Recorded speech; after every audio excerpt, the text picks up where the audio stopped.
All right, the rate laws. We're going to talk about first order rate laws, second order rate laws, and zero order rate laws. We talk about first order rate laws. There's only one reactant that is significantly affecting the rate of reaction. So if it's a first order relationship, doubling the concentration of that reactant doubles the rate. So that's what it means to be first order. It's a direct relationship. It's still determined experimentally. So double the concentration, see what effect it has on the rate. If you double the rate, it's a first order relationship. Okay. So if I plot concentration versus time, I get a curve. At the start of this reaction, the reaction is going faster than at the end. So the concentration of N2O5 is affecting how fast the reaction is going. I get a lower concentration, I get a slower rate. All right, so we can also use this rate equation, this first order rate equation, to figure out what the concentration is at any time during the reaction. In order to do this, we take an integration of this rate law. So the d of concentration of the d of t is the calculus way of saying change in concentration of A over change in time. So if I take the integral of this, I end up with this equation. The natural log of the concentration at time t, so that means after a certain amount of time has gone by, is equal to negative kt, k being the rate constant, t being how much time has gone by, plus the natural log of the initial concentration. So what do I start with? How much time has gone by. I can figure out now what the concentration is going to be at that time. And I can figure that out without having to do the experiment. I'll know what the concentration is going to be at time t using this integrated form of a first order relationship.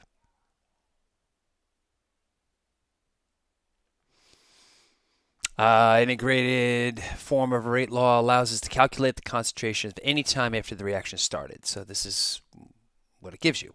If I know what my initial concentration is and how much time goes by, I can figure out the concentration at time t. It's an equation for a straight line. So if I plot the natural log of the concentration at time t versus t, I get a straight line with a negative slope, and the slope of that line is equal to the rate constant. So this can be another way to get the rate constant. So let's say I don't know what the rate constant is for a particular reaction, but I know it's a first order relationship. What I can do is make a plot of the natural log of the concentrations at the different times and get the slope of the line. And that'll tell me the rate constant. All right, so I have this reaction. I have N2O5 turning into NO2 and O2. All right, so doubling the concentration of dinitrogen tetraoxide, pentaoxide, doubles the rate of reaction. It's been experimentally determined to be first order. Okay. So if I plot the natural log of the concentration at time t versus the times that they're taken, I get a straight line with a negative slope. And again, this can be a way of finding what the rate constant is. Okay. So here's some data for another reaction, right? So the question would be, hey, first of all, is this a first order relationship? So let's say I start the reaction. I want to know if this is a first order relationship, and I'm not able to double or halve the concentration. What I can do is look at the change in concentration versus the change in time, plot the natural log of these concentrations versus those times, and if I get a straight line with a negative slope, this tells me it's a first order relationship. All right, half-life. Half-life is defined as how much time has to go by to halve your initial concentration. Now, this doesn't really have any significance with like a second order, a third order, a zero order relationship, but it has a great deal to do, or a great significance, with a first order relationship. And that's because the half-life is going to be concentration independent. It's not going to matter what I start with. I'll have the same half-life if I have a little bit of the low concentration or high concentration. I'll have the same half-life. So I plot the concentration versus time, and it's a first order relationship. I get a curve. So for this particular reaction, if I have a measured concentration at 0.05 molar and 200 seconds goes by, or 100 seconds goes by, this allows me to halve the concentration. I go down to a 2.5 concentration. So 100 seconds is the half-life of this particular reaction. All right, so the integrated rate law for a first-order relationship can be written like this, where we have the natural log of the ratio of the initial concentration versus the the initial concentration versus the concentration at time t is equal to kT. So when t is equal to t1 half, all right, the half-life, the concentration at time t is equal to 1/2 your initial concentration. So if I plug that in for the concentration at time t, I get I get the equation looking like this. And if I do this manipulation, right, divide the concentration and the initial concentration by the initial concentration divided by 2, I get the natural log of 2 is equal to kT. Well, the natural log of 2 is a number. So what this tells me is if I know what the rate constant is, I know what the half-life is. If I know what the half-life is, I know what the rate constant is. All right, so if you take the natural log of 2, you get 0.693. All right, so again, so if you know what the rate constant is, I know what the half-life is, and vice versa. All right, so Willard Libby won the Nobel Prize in 1960 for using carbon-14, I think it's beta decay. Beta emitter, right. So we've got carbon-14 turning into nitrogen-14.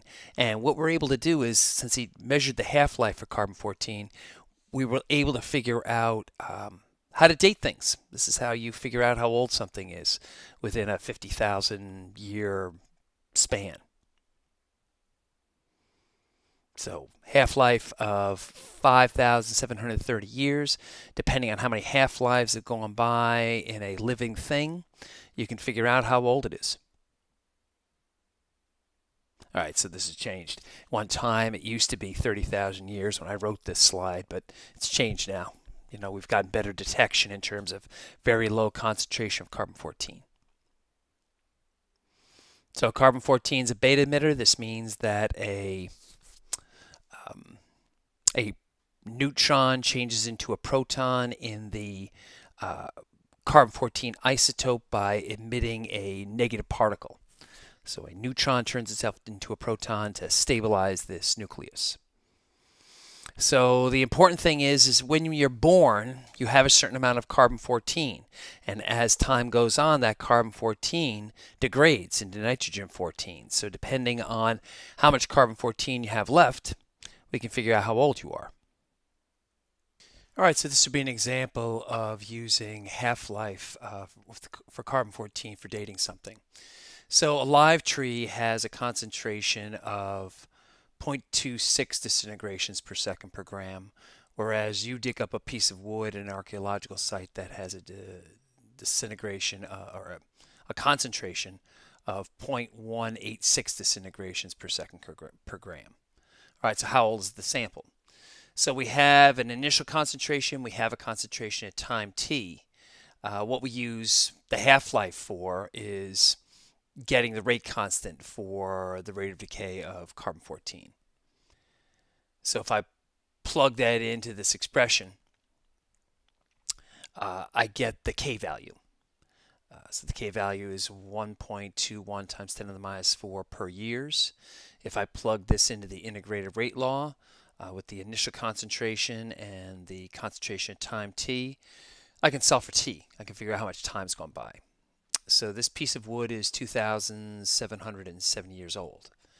And this is the beauty of first order half-life. It's concentration independent in terms of where you start, or in terms of the half-life. So I can always get the rate constant and plug into this expression and solve for how much time's gone by.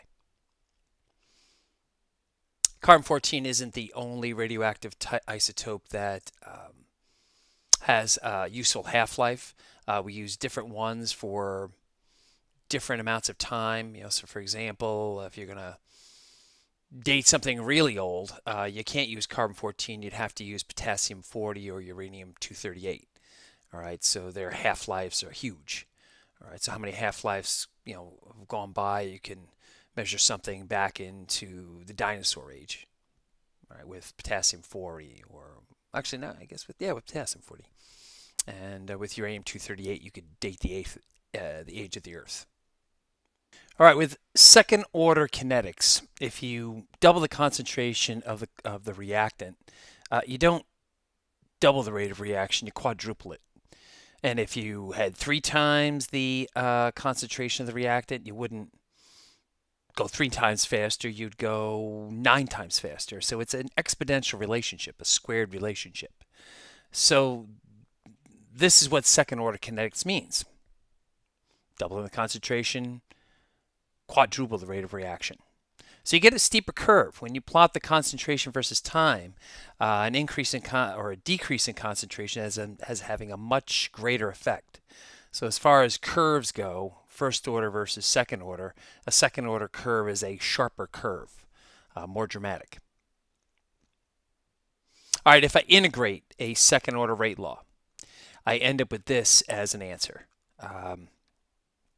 The inverse of the concentration at time t is equal to the inverse of the initial concentration plus kT. So just like the integrated rate law for a first order reaction, it's an equation for a straight line, where if I plot the inverse of the concentration at time t versus t, I get a positive slope, and the magnitude of the slope represents k. All right, so with, for example, nitrogen dioxide turning into nitrogen monoxide and oxygen, it follows second order kinetics. So if you look at the change in concentration versus time for the depletion or the disappearance of nitrogen dioxide, you take the inverse of those concentrations and plot them against their times. You end up with a straight line with a positive slope. And again, the magnitude of that slope represents the rate constant. So this is a way of finding the rate constant and figuring out whether I have a second order relationship. So the only time you plot the inverse of concentration versus time and get a straight line with a positive slope is with second order kinetics. Zero order relationship. If you plot the concentration versus time, you end up with a straight line, meaning if I change the concentration of the reactant, it has no effect on the slope of the line. It stays the same. So changing the concentration of the reactant has no effect on the rate. Most often you find this on things that are catalyzed by a metal surface. It's not about the concentration of the reactant. It's about access to the metal surface. So it's a zero order relationship. Doubling the concentration of the reactant does not double the rate of reaction. It has no effect. Zero order.